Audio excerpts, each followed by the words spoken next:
In the heart of a bustling city where the rhythm of life never seems to slow, there exists a small cafe, a quiet refuge amid the urban chaos.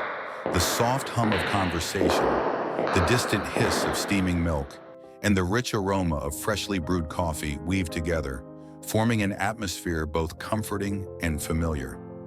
And on this day, as the world outside rushed forward without pause, a lone figure stepped inside, a woman of undeniable presence, her stature radiating both power and grace, Serena Williams, a name synonymous with triumph, perseverance, and an unshakable will. She wasn't here for applause or recognition. She simply sought a moment of quiet, a brief escape from the relentless demands of fame. She moved toward the counter, her movements purposeful yet unassuming. The young barista, unaware of the icon standing before him, greeted her with a warm smile. Behind him, another worker, a girl in her early 20s, her apron slightly crumpled, her eyes reflecting a quiet intensity, busied herself preparing drinks. But something about her caught Serena's attention. Not in her stance, not in her actions, but in the way she carried an air of silent struggle. Serena took her coffee and moved to a corner table. But her mind lingered on that girl. A memory stirred an echo of the past, of long, grueling days filled with self-doubt and the weight of expectations. It was a look she had seen before, a look she had worn herself. Minutes passed, and just as Serena was about to leave, she noticed the girl stepping outside, slipping into the alley beside the cafe. Curiosity, or perhaps something deeper, guided Serena to follow. The girl stood there, her back against the wall, her hands gripping the edge of her apron as if holding on to something unseen. The weight of the world seemed to press upon her. Serena, never one to ignore a silent cry for help, took a step closer. "Rough day?" she asked, her voice gentle yet firm. The girl looked up, her eyes widening with recognition, but she didn't react with the usual starstruck excitement. Instead, there was something else: hesitation, vulnerability. "Yeah," she exhaled. "Something like that."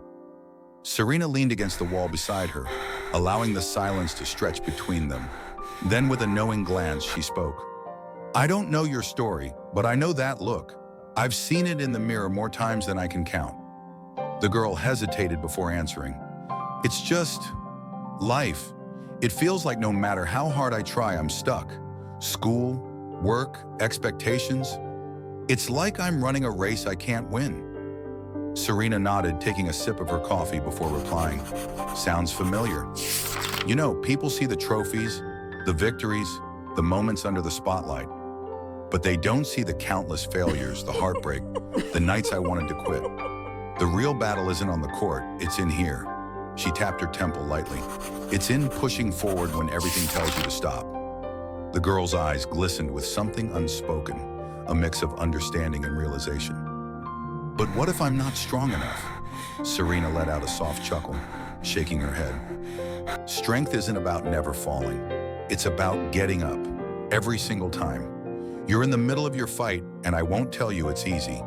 But if you keep showing up, keep putting in the work, one day you'll look back and realize every struggle, every setback, it was shaping you into the person you were meant to become." The girl inhaled deeply, as if drawing in the weight of Serena's words. And for the first time that day, her shoulders relaxed just a little. "Thank you," she murmured, a small but genuine smile forming. Serena simply nodded. "Keep going. You're stronger than you think." As she walked away, back into the cafe, back into the world waiting outside, Serena knew she had done something more meaningful than any championship. She had reminded someone of their own power. And sometimes that was the greatest victory of all.